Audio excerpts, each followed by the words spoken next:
I would like to actually turn to our second part, which is, first, you can ask each other questions, or if there are hands in the audience here, for questions, and then I'll find out if we also have questions via Twitter. So please, there are microphones, or they will come to you. We have a hand here and a hand there, 2 hands there. Please. Ahmed Al-Hamadi, I'm from Abu Dhabi Education Council, from United Arab Emirates. It's really my pleasure to attend this session, and I believe myself well experienced and well educated, you know, and people who had a long experience and different experience in education, in government, private sectors, you know, joining them together. My question is more into how do we really convince the private sectors, you know, in increasing their donation to education, and even sometimes we're finding ourselves, I would say sorely, you know, to say that, you know, we need to even to convince sometimes the government to increase their donations in education and to increase their support in education. As Ms. King said, you know, the demands of the family, if we define these, maybe then we can better shape our education to reach these demands. But I would say, if we really define the demands of the private sectors and the demands of the government sectors and the family demands as well, this might, you know, convince them in a way to increase their donation and support to the education. But my question is, from your experience, can you tell us some innovative ideas, you know, on how we can reach this goal, on how we can grab them more to support the education sector? Okay, this is harnessing the power of the private sector is really the question. If you don't mind, let me take a couple of questions and then we can think about. Yes, please. Is that Sheila? Yes, Sheila Sisulu. Yes. Please. My name is Sheila Sisulu from the World Food Programme. Irene, you talked about, you're the only one who talked about food security. I just wonder, in your experience, what you found the link being between household food insecurity and education outcomes. Is there a link, and if there is, what is it? From the Senator. Senator Brazil has been very innovative in the area of school feeding. Have you found that your innovation, the innovations of government and the private sector and farmers, linking all of those together has contributed to better outcomes? One more question. There was another hand there earlier. Maybe I missed. So, yes, please. And then we'll go to the panelists.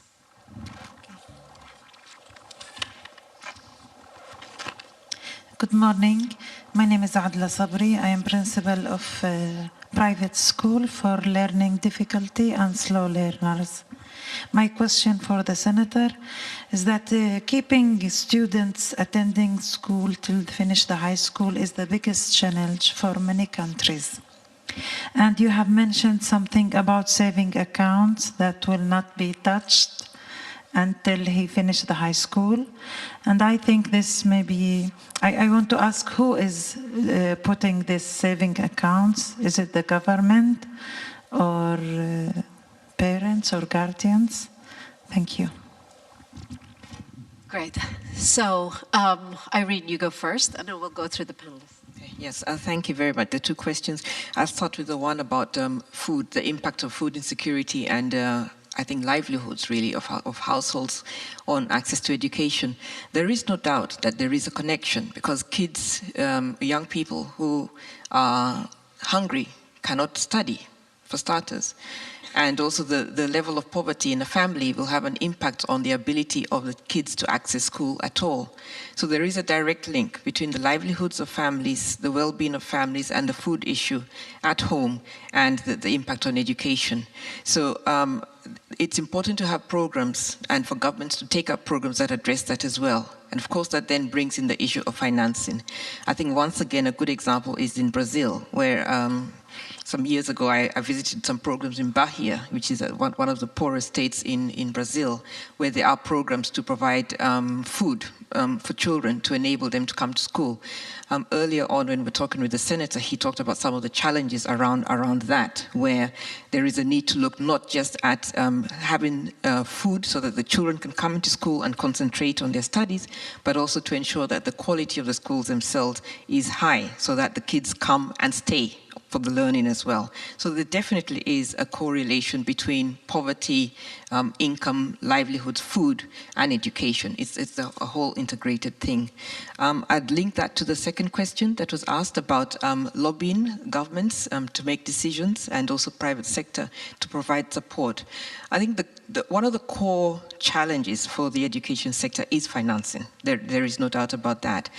Financing, what percentage of the national budget goes into education, and how much of that actually reaches into the schools. So there's a whole host of issues that one has to look at, from the allocation at the national level to ensuring that the funds that are allocated actually reach the end users, to the schools and to the children.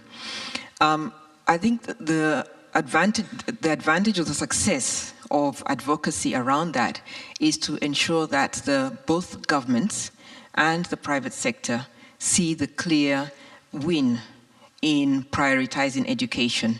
So the case has to be made to establish the close relationship between success in education, behind access and quality of education, and the interests of policymakers, whether it's in economic development or the interests of the private sector to have a skilled labor force. And what we have found in ActionAid is that we have to do a lot of work around research and documentation. Research to show the link, and documentation to prove it, and then to make that case to policymakers and to the private sector. The question that was raised about innovation and how that can be brought into the sector, what I have to say is that there is no magic bullet. It's a process. I think John said this. It is a process. It's a process of investment, a process of building up capacities, of researching to establish what works, and then convincing those who have the power to create change, either to provide finances or other resources for them to make the right decision. And for this to work, you do need the involvement of key stakeholders, like the schools themselves, school management committees, of parents, of teachers' associations, as the direct beneficiaries of those who have a direct stake, so that they apply pressure to the government and also to private sector. Thank you. Thank you, Irene. John? Yes, just to add a few points. I think what Irene talked about in terms of making the case is absolutely clear. And I think, all of us here are obviously people who understand the importance of education. But we know there are many people out there, private sector, government, and elsewhere, who may not understand that. And it is a case, it's a very compelling case. The private sector wants a market. It wants to be able to sell its product, its services, whatever that might be. We all know that that is something that will not happen without investment in education over time. So really trying to make that case, that business case, if you like, that investing in a long-term education will have a huge payoff for the private sector, for the government, and will pay back. And I think the other thing is this idea of convening different actors together. If we can convene the private sector and government and NGOs and communities together, and find out what are the shared interests and goals, and there normally are, and find out what those are, and then you can begin to see a role for private sector and government and others to work together. And private sector engagement doesn't have to be donation. It can also be how can we work together to achieve those common interests in other more innovative ways. So I think moving beyond some of the traditional relationships, donor to recipient perhaps is also important. And on the question of food security, Claire also is involved very much in food security work around the world. I just came back from Somalia, where, as you know, there's a food crisis, and you have displaced people in that context that certainly have no access to education, but you know, are dealing with very, very basic issues around food and water and shelter. But still, you know that longer term, again, the solution is that people understand the need for peace, the need to work together, and food security. You know, we can provide food that helps families survive and get through those sorts of crises. But also people who are educated understand the need for food and livelihood security. So it's a two-way relationship, I think, in that context. Right. Now, before I give the mic to the senator, I just want to say that Sheila Sisulu is more modest about describing, you know, what I think what she could be asking.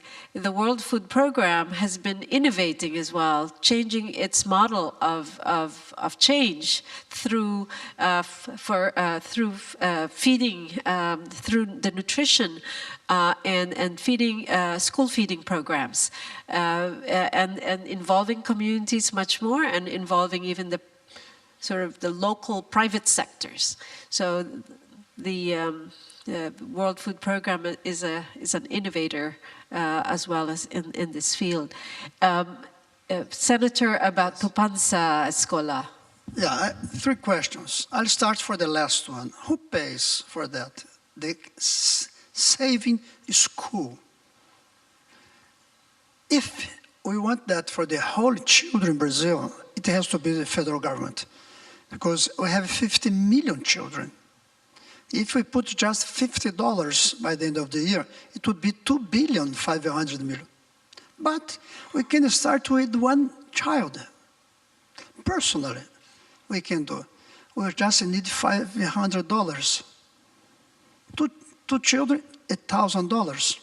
I put through my NGO a bank who paid 300 children the saving account.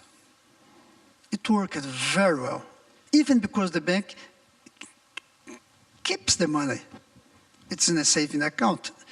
The bank has not to pay the money, just at the end of the high school.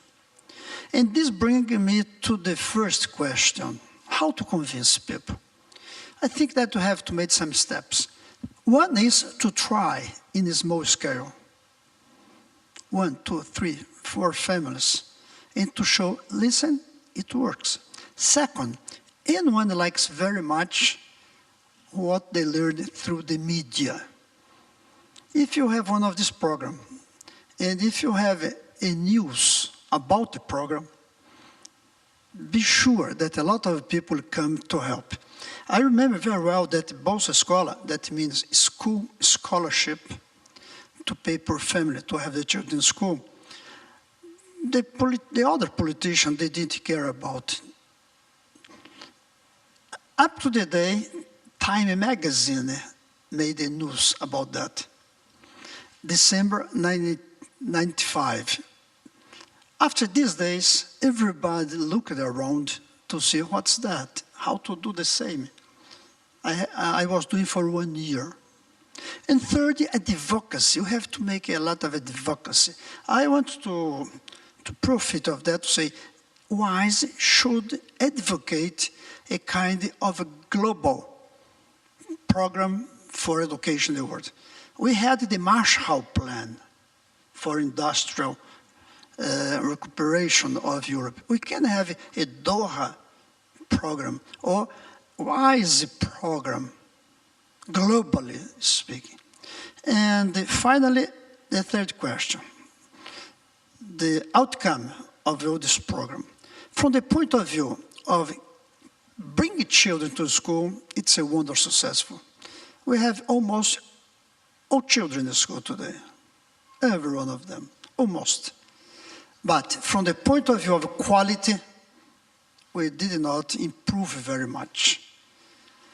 We are going, but you are keeping behind for 2 reasons. First of all, other countries are doing better. And second, and more important, education is each day more exigent. Can I say that? Is that in English? We need, each day we need more education. Even when we improve less than reality require. Then I would say that regarding quality, we are staying behind the requirement of a modern world from the point of view of innovation in school and innovation from school to society. Because innovation has the two, we have to innovate classrooms. We have to abolish blackboard. We have to put, instead of blackboards, we have to put smart boards. Children does not believe in the teacher. He believes in the computer. Then we have to modernize classroom, and through that, modernize society also. Thank you, Senator. Any more questions here? Yes, please. And then you, please introduce yourself. Yeah, my name is Brij Kothari from the Indian Institute of Management in India, and I work in mass literacy through television. My observation first is that almost all innovations are somehow intersectoral. That's what makes them innovative. Governments tend to operate in silos. Health ministry, education ministry, any other ministry. And my question to all the panelists is, how do you build in this intersectorality within the government so that innovations are then handled interministerially? Hard question. Yes, please. You had a question there. Yes. And then you. Thank you. Thank you very much. I'm Eva Leinonen. I'm Vice Principal for Education at King's College, University of London. I've been just thinking about the sort of challenges that we have in the so-called developed world around access to education. And of course, you're talking about some very basic type of education. You're talking about primary education, secondary education. My particular challenge as a vice principal of a large university is that how do we enable access to higher education in the developed world, like United Kingdom, when there are real barriers? And what could we actually learn from the work that you do at the level of primary and secondary education? So the sort of challenges we have, for instance, in the United Kingdom, is that we have very disadvantaged families and young people. Yes, they go to primary education and they go to secondary education, but then the step to a university is a very large one. And I'm really thinking, and I'm very inspired by what you say, in the sense that I think we could learn in the so-called developed nations much more from the work that you're doing. And it very much is about what the speaker on the right said, around social and psychological constructs of people and families that we need to work on. So I just wondered whether you had any comment around the sort of challenges that I would have in the work that I do. Thank you. Thanks for the question. And this gentleman here on the third row.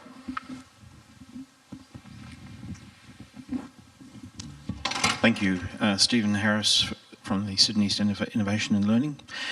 Question related to the one over here. I guess the challenge, not just the sectoral silos within government, but also how do you engage government into interest when it's not their policy in the first place? What's the best advice there? You know, so that quite often governments act from their own agenda and from their own party platform, and it's so hard to find that little wedge in.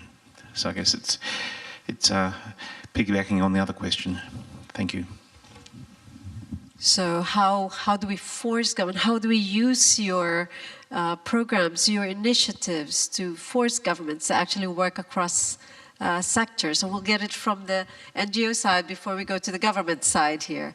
And another question, which is on the access to higher education. And what are some of the lessons from your experiences? Okay. In terms of intersectoral, I think, there's always tensions within governments and other agencies as well between, the geographic way of organizing and the technical way of organizing. And I think, that's always a constant balancing that's going on. So if you have the regional or the district authority, working with them actually is a way to look at issues in an intersectoral way, because they're much more interested in the development of their district or their region. And they often have good mechanisms to do that, and they're not just stuck in one sector. So I think that's one way to encourage governments or to work with governments in a way that's cross-sectoral, is to look at those entities that within government that are actually responsible in that way, such as regional or district authorities, and trying to strengthen them and support their sort of deeper analysis of what the issues are in a particular area that they're responsible for. In terms of barriers to higher education, I don't pretend to have much to offer there, but I think just a couple of thoughts. One is often the barrier is something quite simple, and sometimes, so rather than always looking for the very sophisticated problem, sometimes the barrier is simple, and if you can identify that, you can do something quite simple to address it. And I'll give one example from rural schools in Tanzania, where they had toilets, but only one toilet. And so girls were not attending those schools because there were no separate toilets for the girls. Very simple thing, and had to do obviously with understanding the culture and society in that context.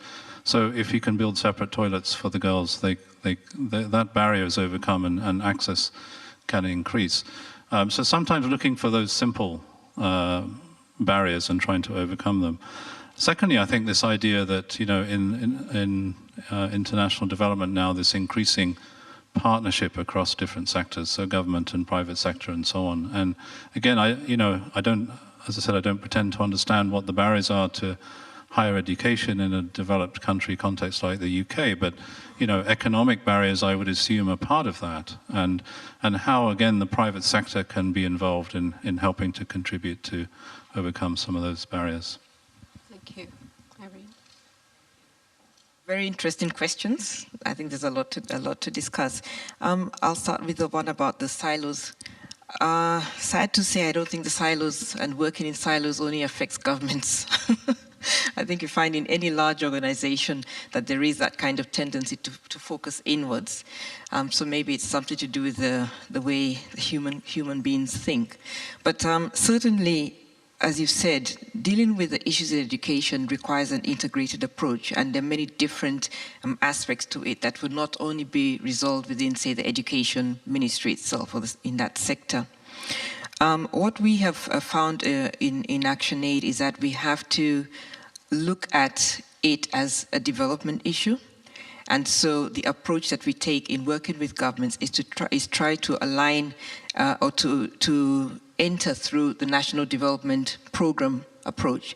So as governments are working on developing their national development plans, we therefore try to engage, and not just as an individual organization, but working in coalition with other actors in civil society and other stakeholders at a national level to engage with government ministries that are involved in formulating the national development plans, so that these issues can be built into that and can therefore influence across government and not only be linked to one sector.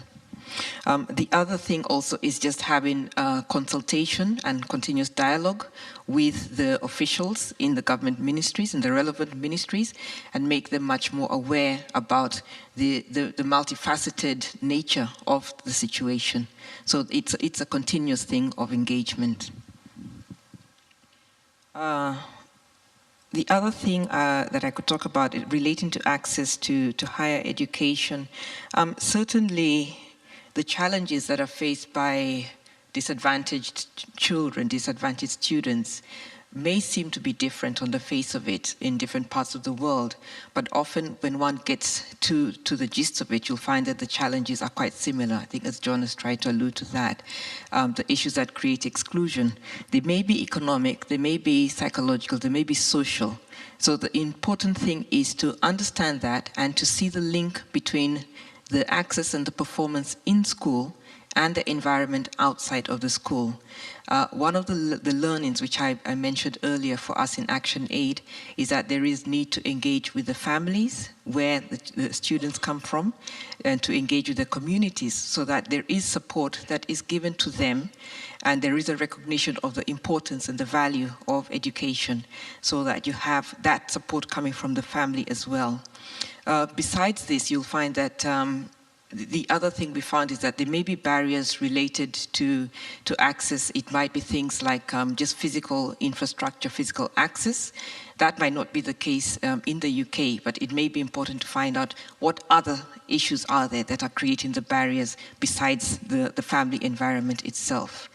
There are some programs that have been done in Uganda, for example, where I'm from, which relate to building role models, developing mentoring programs so that children who are coming from disadvantaged backgrounds are able to have people who provide support, who can actually help them to survive and to thrive in the school environment. So these are some of the supportive mechanisms that one can draw on to help children coming from disadvantaged backgrounds. And I imagine it would translate into higher education as well. Yeah. So thank you very much. We have only a little bit of time left. So I'm going to go to the senator and ask him precisely just one question, which is on the silos question. Can government work cross-sectorally? Yes. The three questions, two of them I have one answer. We have to innovate politics. We do not have to innovate only education.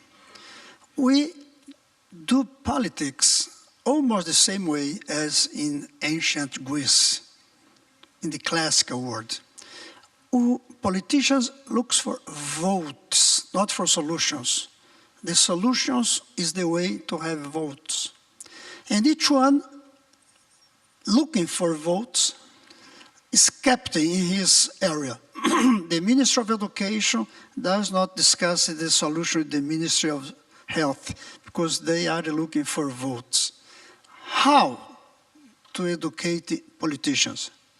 Through a new generation of politicians. How to do that? Innovating education. And wait for a new generation.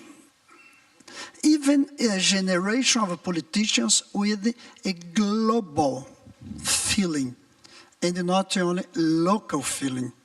Looking to the new generations and not to the new election, singular, just one. And finally, about the university, we have to talk and to do long-life education. Long life education. And to say that the word is not university and nothing.